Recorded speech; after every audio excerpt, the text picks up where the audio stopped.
નમસ્તે મિત્રો, આશા રાખું છું કે આપ બધા સ્વસ્થ હશો અને એકદમ મજામાં હશો.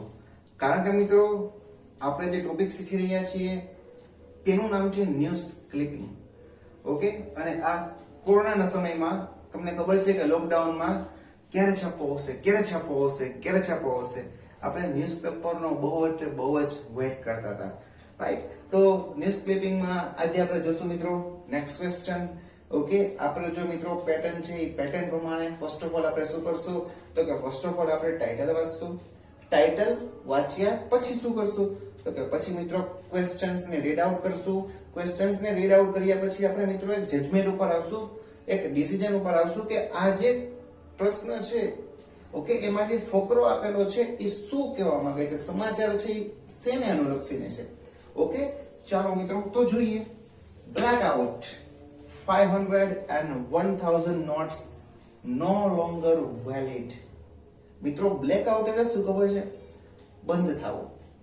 સે ફોર એક્ઝામ્પલ, તમે કોઈ પણ કંપનીનું પેક કરાવેલું છે. સે ફોર એક્ઝામ્પલ તમે એરટેલ નું પેક કરાવેલું છે, તમે રિચાર્જ કરાવેલું છે 558 નું 558 નું, જેમાં 56 દિવસ માટે રોજનું 3 GB મળે અને તમને રોજના 100 SMS મળે.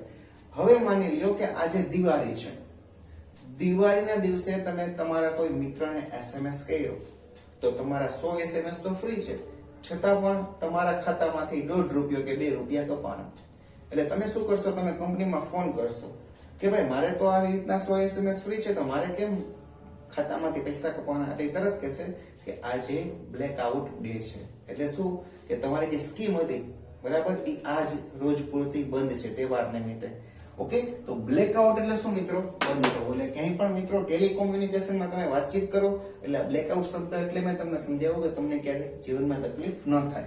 Okay, 500 and 1000 notes no longer valid. સીધું મિત્રો તમને આઈડિયા આવી જ જશે કે ભાઈ 500 રૂપિયાની 1000 રૂપિયાની નોટ નરેન્દ્ર સાહેબ મોદીએ જે બંધ કરાવેલી હતી, ઓકે, એની કઈક વાતચીત છે, એના ઉપર કઈક આ પેરેગ્રાફ હશે. સીધું મિત્રો ટાઇટલથી તમારા મગજમાં સ્ટ્રાઇક થવું જ જોઈએ, અને થશે જ કે ભાઈ 500 અને 1000 ની જે નોટ બંધ થઈ એના ઉપર સમથિંગ કઈક છે. ક્વેશ્ચન જોઈએ. What has demonetisation ultimately led to? Okay, કઈ બાબત હતી કે જે નોટબંધીને આગળ લઈ ગઈ? મિત્રો ડીમોનેટાઇઝેશન એટલે શું મિત્રો? નોટબંધી. યાદ રાખજો, ડીમોનેટાઇઝેશન એટલે શું? નોટ છે એને બંધ કરવી. કોઈ પણ જે નોટ ચલણમાં છે એને બંધ કરવી. જેમ કે અત્યારે હાલમાં પ્રેઝન્ટમાં સરકાર જે છે ને એ 2000 ની નોટ છે ને મિત્રો બંધ કરે છે, પણ એને આપણે ડીમોનેટાઇઝેશન નહીં કહી. ડીમોનેટાઇઝેશન એટલે શું મિત્રો? ચલણમાં જ બંધ કરી દેવી, વ્યવહારમાં જ બંધ કરી દેવી. હવે તમે જૂની 500 ની 1000 ની નોટ તમે ગમે એટલી આપશો પણ મિત્રો વ્યવહારમાં કોઈ પણ એને ચલાવશે નહીં. હા, 2000 ની હાલની જે નવી નોટ છે ને સરકાર બંધ કરે છે, પણ વ્યવહારમાં સર છે. અત્યારે વ્યવહારમાં તમે કોઈને 2000 ની નોટ આપો તો એ ના નહીં પાડે, પણ સરકાર શું કરે છે મિત્રો? જેટલી નોટ છે ને બધીને ભેગી કરે છે. હવે તમે એટીએમ માં પૈસા ઉપાડવા જાવ ત્યારે ચેક કરજો, 2000 ની નોટ તમારા એટીએમ માંથી નહીં નીકળે. શું કામ? કારણ કે સરકાર શું કરી રહી છે?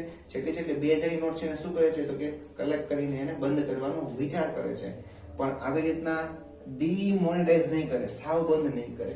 ઓકે, તો ડીમોનેટાઇઝેશન એટલે શું મિત્રો? તો કે નોટને સાવ વ્યવહારમાંથી બંધ કરી નાખવી. ઓકે, ચાલો બીજો question. when was it first implemented in India? એટલે કે ભારતમાં સૌ પ્રથમ વાર, તમને ખબર છે કે 2016 ની સાલમાં નરેન્દ્ર સાહેબ મોદીએ શું કર્યું હતું? નોટબંધી કરી હતી. તો એ first time, okay, when was it first implemented in India? when એટલે કે સમય બતાવે છે, પૂછે છે ક્યારે ભારતમાં ઇમ્પ્લિમેન્ટ થઈ. એટલે તમને આઈડિયા આવવો જોઈએ કે નોટબંધી વિશેનો પેરેગ્રાફ છે. પછી આપણે ત્રીજો ક્વેશ્ચન જોઈએ. what are the effect ever since the police came into effect? my dear friends, અહીંયા પોલિસી આવશે, માફ કરજો, policy came into effect. Okay, આજે નોટબંધી બંધ થયું, ઓકે, જેવો નરેન્દ્ર સાહેબ મોદીએ શું કીધું કે ભાઈ હવેથી નોટબંધી આપણે બંધ કરીએ છીએ, આજે રાત્રે 12 વાગ્યાથી આપણે નોટબંધી બંધ કરીએ છીએ. તો શું ઇફેક્ટ થઈ, લોકોમાં શું થયું? સમથિંગ એવું કંઈક કહેવા માંગે છે. પછી how has the opposition slammed the government? Okay, તમને ખબર છે મિત્રો, બે પક્ષ હોય, એક હોય શાસક પક્ષ અને બીજો હોય વિરોધ પક્ષ. ઓકે, જેમ કે ભાજપ છે એ શું છે તો કે અત્યારે એને શું કહેવાય? શાસક પક્ષ, સત્તા ઉપર છે. એના સિવાયના જેટલા છે મિત્રો, શિવસેના હોય, કોંગ્રેસ હોય, આમ આદમી પાર્ટી હોય એ બધાને શું કહેવાય? એ બધાને કહેવાય મિત્રો વિપક્ષ, એટલે કે ઓપોઝિશન. ઓકે, તો ઓપોઝિશને શું એની ઉપર પ્રતિકાર આપ્યો એની વાત છે અહીંયા. પછી what is the move of demonetisation aimed at? And એટલે શું મિત્રો? તો કે લક્ષ્ય. હવે જે નોટબંધી કર્યો એનો એમ શું હતો? કઈ બાબત ઉપર એમ હતો? ઓકે, તો જનરલી તમને મિત્રો આટલું વાંચીને એટલી તો ખબર પડી જ ગઈ હશે કે આખો જે આ પ્રશ્ન છે એ કેના ઉપર બેઝ છે? તો કે આખો પ્રશ્ન છે એ નોટબંધી ઉપર બેઝ છે. શું શું ઇફેક્ટ થાય? ઓકે, સૌપ્રથમ વખત ક્યારે નોટબંધી આપણા દેશમાં લાગુ પાડવામાં આવી હતી? ત્રીજો, ઓપોઝિશન લોકોએ શું એનો વિરોધ કર્યો અને નોટબંધી કરી એનું પાછળનું કારણ શું?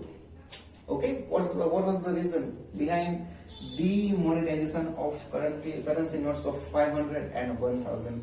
ઓકે, તો આવું બધું મિત્રો બાબતો ધ્યાનમાં રાખવાની છે. હવે આપણે જોશું એના પ્રશ્નના જવાબ કઈ રીતના લખવા. સો ફ્રેન્ડ્સ, હવે આપણે પ્રશ્ન જે છે એનો જવાબો કઈ રીતના લખવા એ ફોકસ કરશું. ખાસ ધ્યાનમાં એ બાબત રાખવાની છે કે કયા ટેન્સમાં પ્રશ્ન પૂછ્યો છે. ઓકે, ચાલો જોઈએ.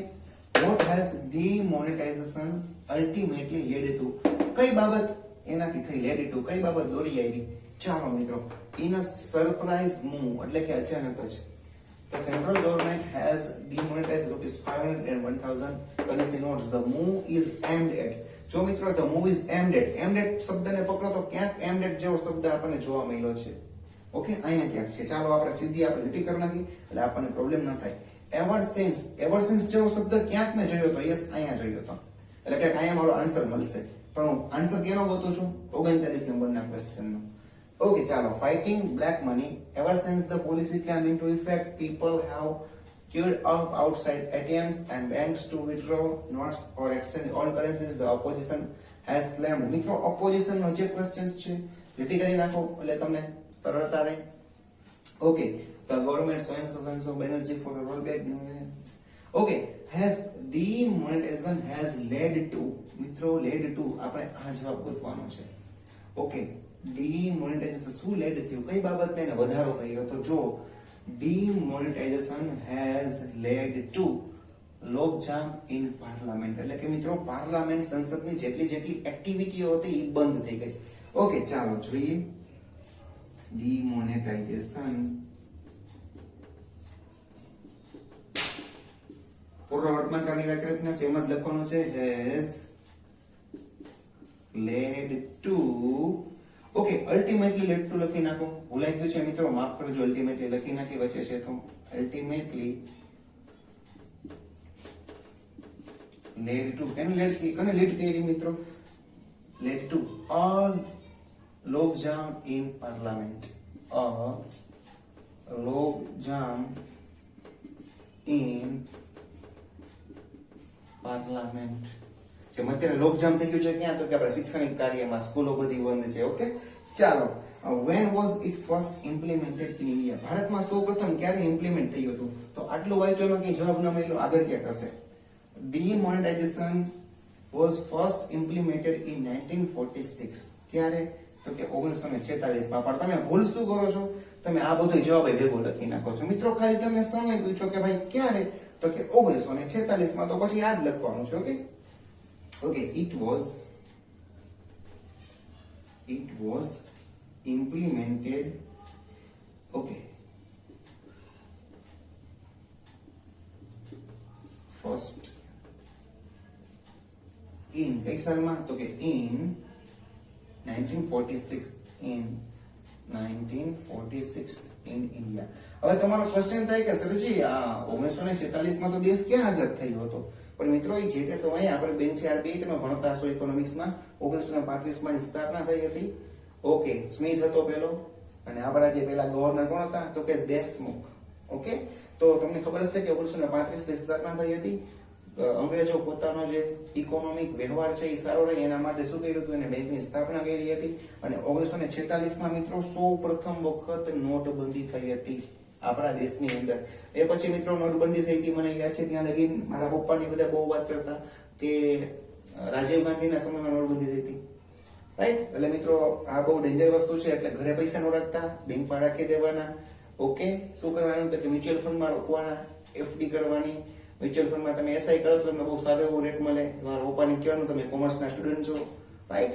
ઘરે પૈસા પડ્યા રહેશે તો મિત્રો કઈ ભેગું નહીં થાય, પણ જો માર્કેટમાં પૈસા પડશે તો જ આપણા અર્થતંત્રનો વિકાસ થશે. તમે તો કોમર્સના વિદ્યાર્થી છો અને તમને આ બધી વસ્તુની ખબર હોવી જોઈએ. ચાલો, what are the effect ever since the policy came into effect? જ્યારે મિત્રો આ મોદી સાહેબે જાહેરાત કરી ને પોલિસી એટલે કે નોટબંધીની પોલિસી છે અસ્તિત્વમાં આવી, 500 ને 1000 નોટ બંધ થઈ ગઈ, તો શું ઇફેક્ટ થઈ? ઓકે, ચાલો, તો ever since the policy came into effect, people have queued up outside the ATMs and bank to withdraw, exchange all currencies. મિત્રો આટલો બેઠે બેઠો આન્સર છે, અહીંયા લગીનો કાંઈ ચેન્જીસ નથી. ઓકે, ever since ત્યાંથી ચાલુ કરી ફ્રેન્ડ્સ, ક્યાં લગી મારે સમાસ છે ને ક્યાં લગી, તો કે મેં ટીક કર્યું, ઓલ્ડ કરન્સીસ લખીશ, બરાબર, ઓલ્ડ કરન્સીસ. શું છે મિત્રો પ્રશ્ન શું કહેવાય, શું ઇફેક્ટ થઈ? તો કે એવર સિન્સ ધ પોલિસી કેમ ઇનટુ ઇફેક્ટ, જ્યારથી મિત્રો પોલિસી ઇફેક્ટ આવી, જ્યારથી મોદી સાહેબ જાહેરાત કરી ગયા ત્યારથી શું થયું, તો કે પીપલ હેવ ક્યુડ અપ એટલે લાઈન, ક્યુ એટલે લાઈન. ઓકે, લોકોના ટોટલ ભેગા થઈ ગયા, કેના માટે? તો કે આઉટસાઇડ એટીએમ્સ ની બહાર અથવા તો એન્ડ બેંક અથવા તો બેંક ની અંદર, કેના માટે? Two withdraw notes. ઓકે, ઘણા બધા પાસે મિત્રો પૈસા જ નતા, નવી કરન્સી હોય તો એટલે પૈસા કરતા જતા હતા, અને અમુક શું કરતા હતા, તો કે અમુક લોકો એક્સચેન્જ ઓલ્ડ કરન્સીસ. તમને ખબર છે કે અમુક લિમિટ આપી હતી, અમુક સમય આપ્યો તો 30મી ડિસેમ્બર સુધીનો, 16મી નવેમ્બરે શરૂ કર્યું હતું નોટબંધીનું કામ, અને ક્યાં લગીનો સમય આપ્યો તો 30મી ડિસેમ્બર સુધીનો. અને તમારી જાણ માટે કહી દઉં મિત્રો, એ સમય પાછો વધારે તો ફેબ્રુઆરી સુધી, અને એ સમય કદાચ તમે જોયું હશે કે લોકોના ટોળા બહાર તમે જોયા હશે, રાઈટ? ચાલો, અહીંયા લગી જવાબ આવશે. પછી how has the opposition slammed the government? Okay, તો આ પણ મિત્રો ક્યાંક જવાબ આપણે ટીક કરેલો હતો. ચાલો જોઈએ મિત્રો આનો જવાબ આપણે. Okay, the opposition has slammed the government with Trinamool's Mamata Banerjee calling for a rollback. અને રોલબેક કહેવામાં આવ્યું કોના દ્વારા? ઓપોઝિશન સાથે કોણ સામેલ થઈ ગયું હતું? તો કે મમતા બેનર્જી. તમને ખબર છે મિત્રો, પશ્ચિમ બંગાળના દીદી કહેવાય છે, અને પશ્ચિમ બંગાળમાં મમતા બેનર્જીની જે પાર્ટી છે એનું નામ છે તૃણમૂલ. મિત્રો બહુ ચાલે છે આ લોકોનું, જે મુંબઈમાં મિત્રો શિવસેનાનું ચાલે છે ને, એમ પશ્ચિમ બંગાળમાં આમનું બહુ ચાલે છે. ઓકે, ચાલો, તો આપણે જવાબ લખી નાખીએ, ધ ઓપોઝિશન. ત્યાંથી મિત્રો શરૂ કરી ક્યાં લગીન? તો કે ફોર અ રોલ બેક. ક્યાં લગીન? For a roll back. અહીંયા લખીને ઓકે, આખું તમે લખી નાખજો. મારે મિત્રો જગ્યા એટલી બધી નથી એટલે હું નહીં લખી શકું અહીંયા. What is the move of demonetisation aim at? હવે આ મૂવ કરી, ઓકે, આ જે નોટબંધી અસ્તિત્વમાં લાવી તો એનો એમ શું હતો, એનો ટાર્ગેટ શું હતો? તો આનો પણ ક્યાંક જવાબ મળે છે મિત્રો, ગોતીએ આપણે. Aimed at fighting black money. Okay, જે કાળું નામું છે મિત્રો, એને શું કરવું હતું? એને ફાઇટ આપવી હતી. હવે તમને ક્વેશ્ચન થશે, કાળું નાણું એટલે શું? 12માં ભણો છો મિત્રો, કાળું નાણું શું એટલે તમને ખબર હોવી જોઈએ. ઓકે, શું છે કાળું નાણું? તો કે માની લ્યો કે રવિભાઈને 5000 નો ટેક્સ ભરવાનો હોય. ઓકે, રવિભાઈ વાળાને 5000 નો ટેક્સ ભરવાનો હોય, પણ હું 5000 ની બદલે ગફલા કરી રાખીશ, હું સરકાર સામે એવા ખોટા ડોક્યુમેન્ટ આપીશ, મારો ખર્ચો વધારી દઈશ, અને હું ટેક્સ કેટલો ભરીશ મિત્રો? 2000. તો 3000 છે ને શું કહેવાય મિત્રો? Black money. ઓકે, સમજાવું તમને બધાને ખબર છે કે 3 લાખ સુધી ટેક્સ માફ હોય. ઓકે, હવે મારી ઇન્કમ કેટલી છે વર્ષની? તો કે માની લો કે મારી વર્ષની ઇન્કમ છે 3,10,000. હવે 3 લાખ સુધી ટેક્સ માફ, એટલે ચાલો આમાંથી 3 લાખ પહેલા બાદ કરી નાખી, કેટલા વધ્યા? 10,000. ઓકે, 10,000 રૂપિયા છે. હવે માની લો કે મારે આની ઉપર મારે ટેક્સ ભરવાનો છે 5% કે 10% આપણે રાખી દે, 10% ટેક્સ મારે ભરવાનો છે, એટલે કે 1000 રૂપિયા. તમારે ટેક્સ કેટલો ભરવાનો છે? 1000 રૂપિયા ટેક્સ મારે ભરવાનો છે ભારતના નાગરિક તરીકે. હવે હું શું કરીશ? તો કે આ 3 લાખ ને 10,000 ઇન્કમ છે ને, એ બધી ઇન્કમ છે ને હું બેંકમાંથી નહીં લઉં. હું જ્યાં કામ કરતો છે સાહેબને કહી દઈશ, સાહેબ મને છે ને તમે મારો બધો પગાર છે તમે બેંકમાં ન આપતા. ઓકે, મને અડધા કેસમાં આપજો, રોકડમાં આપશે. ખબર ક્યારે પડે સરકારને કે રવિભાઈની ઇન્કમ 3 લાખ ને 10,000 છે? જો મને બેંકમાંથી આપે તો હું શું કરીશ?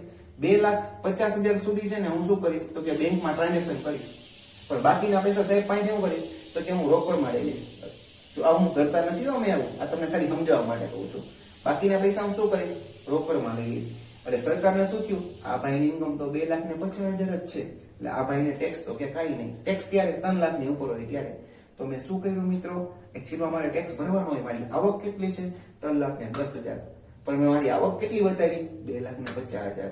તો મિત્રો આ જે 1,000 રૂપિયા છે જે મેં ટેક્સ ભરવો જોઈએ અને મેં નથી ભર્યો, તો એને શું કહે મિત્રો? એને કહેવાય બ્લેક મની. સાહેબ 1,000 માં સરકારનું શું બની જવાનું? મિત્રો તમારી જાણ માટે કહી દઉં, આપણા દેશમાં એવા લોકો બેઠા છે ને કે પાકિસ્તાન ને નાના નાના દેશ તો એ રાતોરાત ખરીદી શકે એટલા મિત્રો રૂપિયા વાળા બેઠા છે કે તમને ખબર જ ન પડે. અને આ નોટબંધી છે ને મિત્રો એ બહુ મોટો સ્ટન્ટ હતો.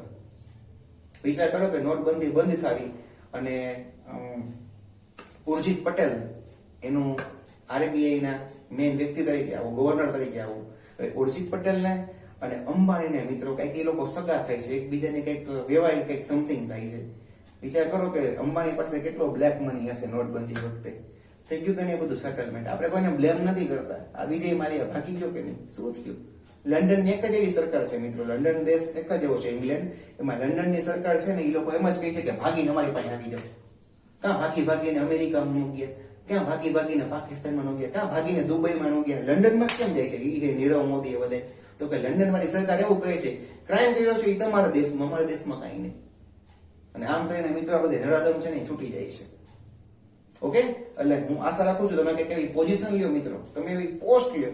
હું તેમ કહું પોલિટિક્સમાં બોલો ભાઈ, વાંધો નહીં, નેતા બનો, પણ કેવા નેતા? ખરા નેતા, પબ્લિક માટે કામ આવ્યા, સારા કમિશનર બનો, અકાઉન્ટ બનો તો સારા અકાઉન્ટ બને. તમે જે બનો ને મિત્રો એ તમારા જાતને ગર્વ થવો જોઈએ કે ના હું આ છું પોઝિશન ઉપર અને દિલથી કામ કરું છું, રાઈટ? તો આપણું જીવન ધન્ય છે. બાકી શું આવ્યા ને શું ગયા? તમે કે હું મિત્રો કઈ જ જવાના છીએ દુનિયામાંથી, કોઈ રહેવાનું નથી.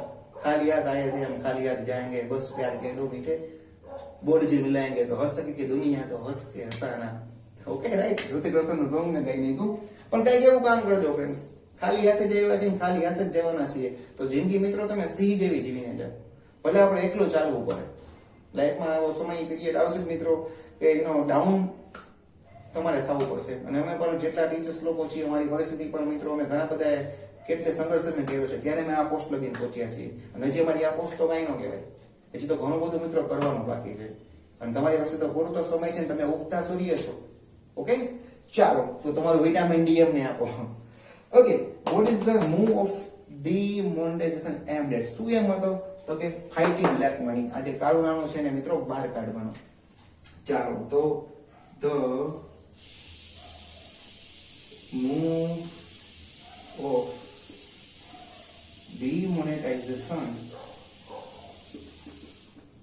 is aimed at શું છે? તો કે fighting black money, aimed at fighting black money. Okay friends, તો આ સાથે જ આજનો આપણે લેક્ચરનો રજા લેશું. તમારું અને તમારા ફેમિલીનું ધ્યાન રાખજો ફ્રેન્ડ્સ. જય ભારત.